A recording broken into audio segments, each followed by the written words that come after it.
Well, good day everybody, and welcome to my channel Whiskey Journey.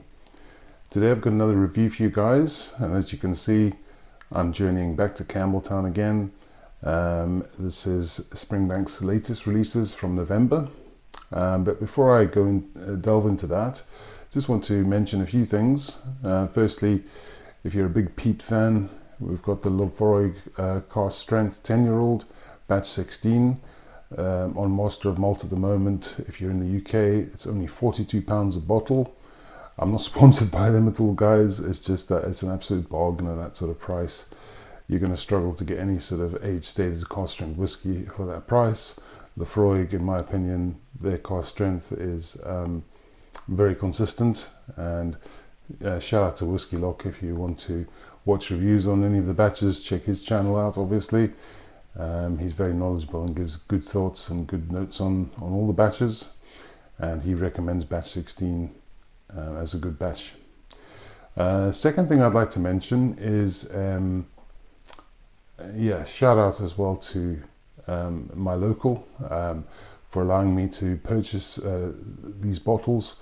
Obviously these are quite in high demand, very difficult to get hold of normally, and in the past few years I've always struggled to get a bottle, but they allow people who live locally in the area. They email them, and every time we get a new batch of Springbank out, it's always a privilege to be able to shop there, and big shout out to them as well for allowing me to get these releases that I wouldn't normally be able to get. And lastly, this might be a bit longer video, guys. You're probably wondering where I've been. In the last review I did was the Local Barley 8-year-old. And I think sometimes in life you just need to take a step back. And I had to take a bit of a step back and focus on a few other things, health related, and obviously just I've been spending a lot less money obviously on whiskey. To be honest, there's nothing really that's really intrigued me this year, and I'd rather save my pennies and get something like this where I can enjoy it. At the end of the day, I'm a big Springbank fan. They are my favorite distillery. I always try to get their releases when I can get them, because I know how difficult they are to get. And yeah, here we are today. Okay, but anyway, I hope you enjoy this review, guys. Quite a lot to get through, so we'll start with the bottle on the right and work our way down. So bottle on the right is the new Springbank 12-year-old cask strength 100% bourbon cask. Now we haven't had a bourbon cask Springbank full maturation bourbon cask 100% this X refill obviously since 2021, so it's been quite some time since we've had anything like this. So it's going to be interesting to see what notes we get on this one. This one here is the new Local Barley 10-year-old, always in demand, the Local Barleys, so I look forward to trying that as well.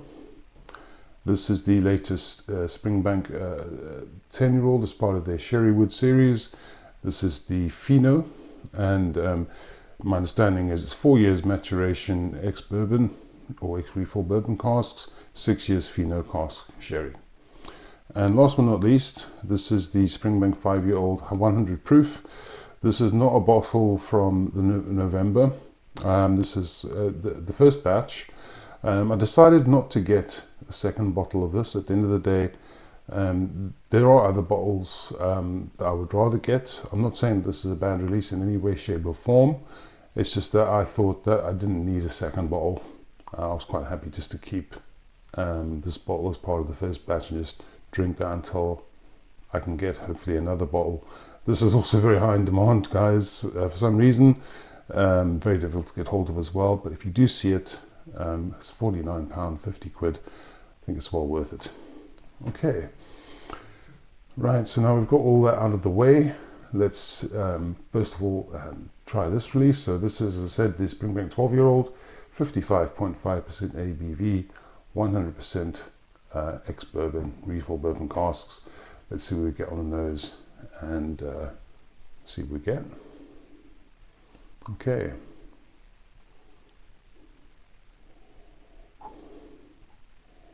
It's a very bright nose. It's a very fruity nose.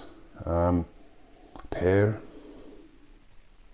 There's apples as well, most definitely. Creamy vanillas. Hints of peat. Not a lot of peat, but it's there. A bit of that Campbelltown soot. A little bit of Springbank funk as well, but not too much. Really dominated by those fruity notes. There's almost a tropical nature as well, so a little bit of pineapple, some melon, honey too. Hint of chalky minerality as well. It's really just an expressive fruity nose, in my opinion. Delightful. I do love Springbank in 100% ex-bourbon normally. I do favour it over sherry, definitely, or generally. Well, let's see what it's like on the palate quickly. Okay.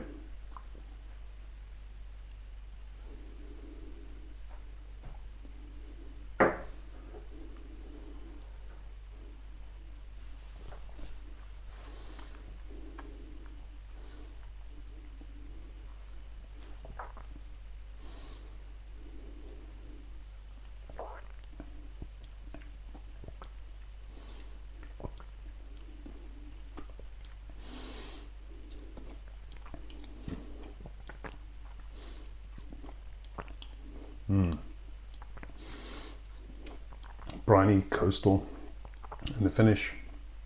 You can taste that's a Springbank, most definitely. Meets way with all those lovely fruits, as I mentioned already. There's tropical fruit notes, pineapple, melons, papaya, pear, apples, most definitely. A little bit of oak, a little bit of wood, and then sort of towards the end of the palate into the finish, you're getting that briny coastal note. There's hints of peat, puffs of smoke. Long finish, chalky, mineral character. Thick mouthfeel as well, quite viscous, not thin in any way, shape or form, in my opinion. It's just so good to be able to taste Springbank in 100% bourbon, in my opinion, with no sherry influence whatsoever. That is delightful, absolutely delightful. I'm not going to try any of these drams with water because the review will be way too long, but I'm quite happy just to drink that at its natural cask strength. The Springbank 12-year-old, as I said already, very difficult to get hold of, but if you can get hold of the bottle of this one, in my opinion, well worth your time. A little bit of spiciness there, just lingering in the finish, a bit of warmth, a bit of depth. That chalkiness just continues. Nice long finish on this one, guys. Highly, highly enjoyable. Okay, I'm just going to have a sip of water quick, and then we'll move on to the Local Barley.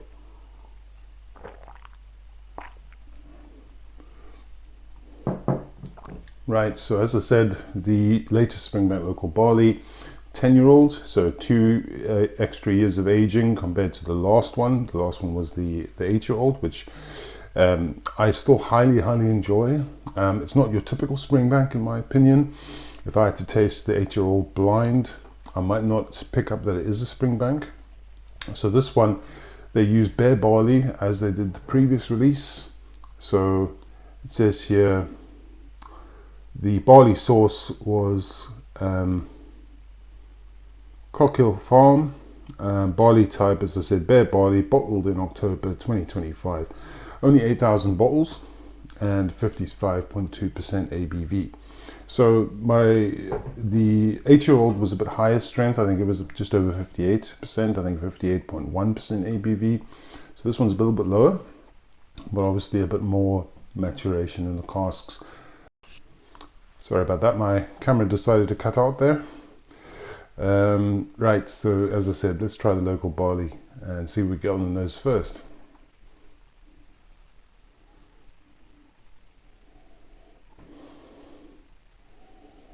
Funky, that's the first word that comes to mind. This is far more funkier than the 12-year-old. Vegetal, vanilla. There's some definite, some sherry influence, most definitely, a bit of dried fruit character, some raisins.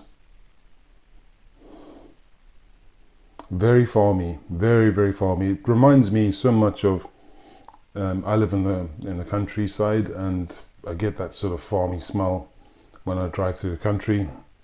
I can certainly get on this one. Yeah, definitely something very vegetal on this. Very different. And much like the 8-year-old Local Barley. If I tasted this blind, I don't know if I would identify, or if I nosed it blind, I don't know if I would identify it as a Springbank. But yeah, it's got a very expressive nose, very, very deep and almost dirty. There's a dirty, it feels dirtier than the likes of the 12-year-old cask strength. This one, definitely maybe an industrial edge, which I love, but leads the way with fruity farminess is all I can really say. Anyway, yeah, soil, earth, that sort of character. Let's have a wee taste.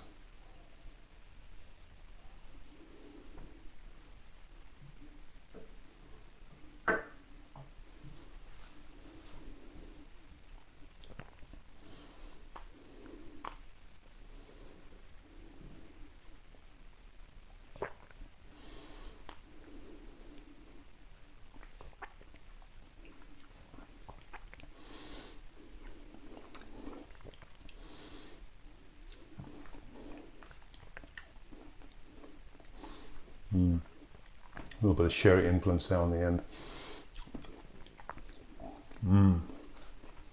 So on the palate,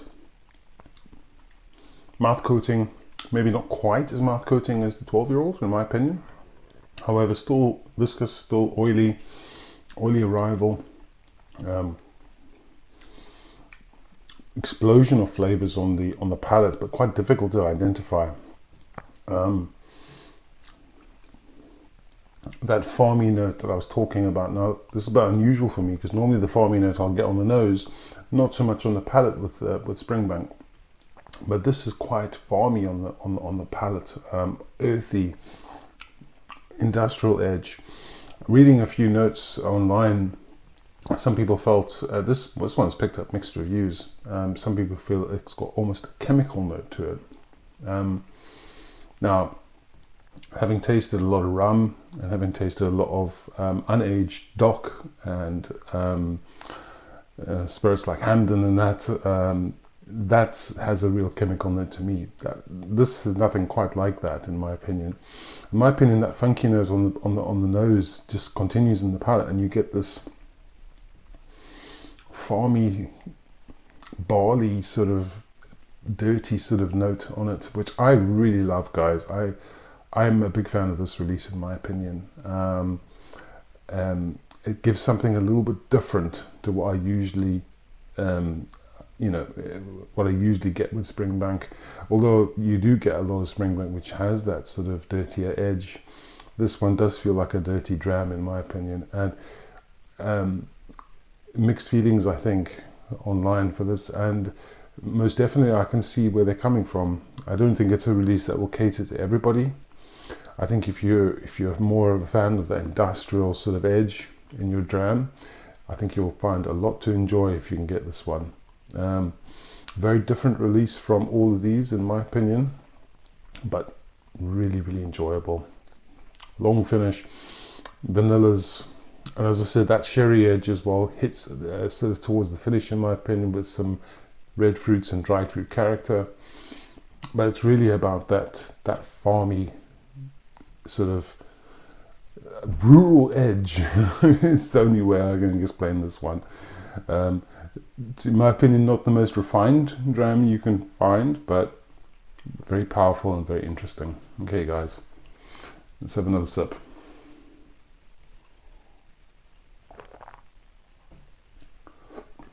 Okay, so on to the third bottle. So this is the 10-year-old Fino cask. As I said before, 4 years maturation, ex-refill bourbon, 6 years maturation Fino cask. let's see what we get on this one. As you can see, not the darkest of spirits, so it'll be interesting to see what sort of influence we get on this one. So let's go into the nose first. Okay, so what first hits me on this one is definitely the sherry influence, with your typical sort of, well, the strawberry note there, red fruits definitely, raspberry, some blueberry, some honey as well, but it's not overtaking the spirits. I'm still getting some coastal notes, still getting a little bit of peat, briny sort of edge to it, almost like a sweet sour sort of Chinese sort of spice feeling to it, almost difficult to explain, but definitely that sort of sweet sour sort of edge,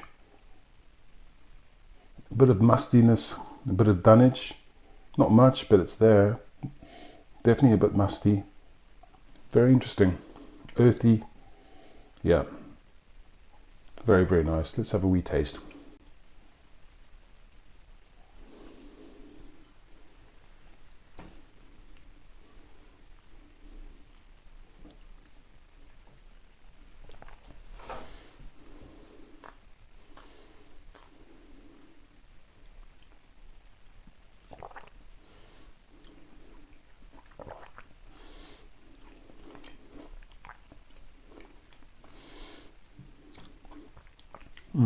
Okay.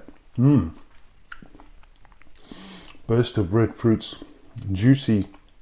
So this one is by far, so far out of the three, the most drying on the palate. Quite a dry finish, a little bit of spice, but that dryness induces salivation, in my opinion, and that's when you get in the finish that little quick hit burst of fruitiness, juiciness, strawberries, apples. There's a little bit of apricot as well, traditional sort of dried fruit character, but it's juicy, as I said, a little bit of chalkiness, hint of puffs of peat and smoke, most definitely, just in the finish. Not quite as leading as the 12-year-old cask strength, in my opinion. Dryness continues in the finish, more chalkiness. That's quite a dry finish, so I don't know if that will appeal to everyone, but that's also really, really good in my opinion. As I said, that dryness induces the salivation and it becomes across quite juicy towards the end. I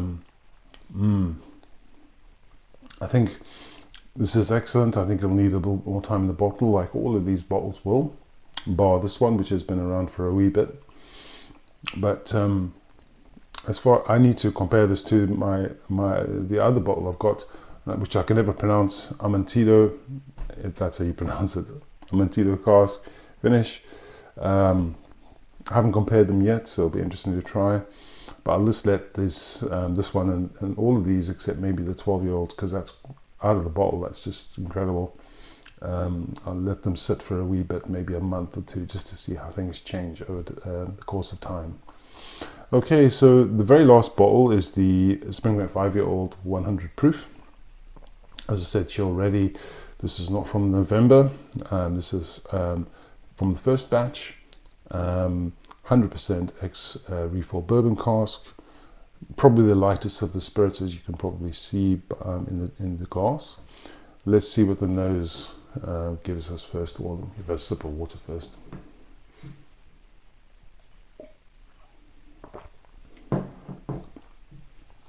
Right, so let's just see what we get on the nose first.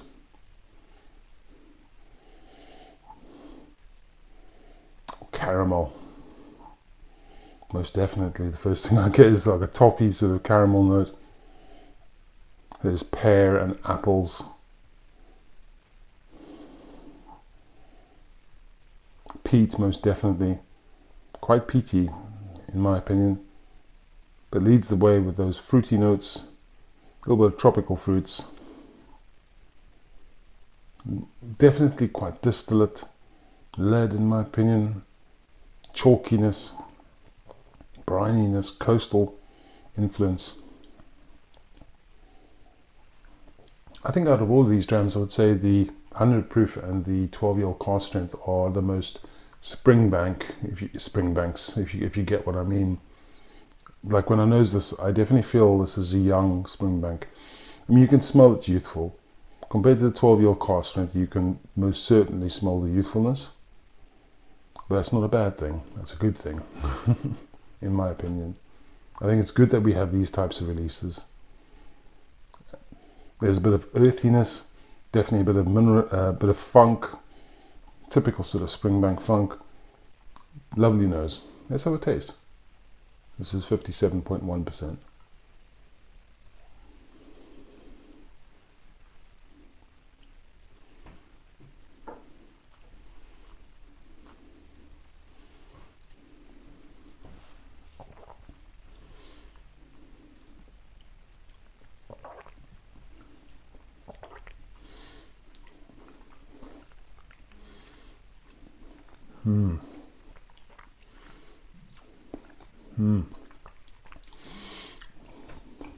Definitely the most peat influence on the palate, most definitely.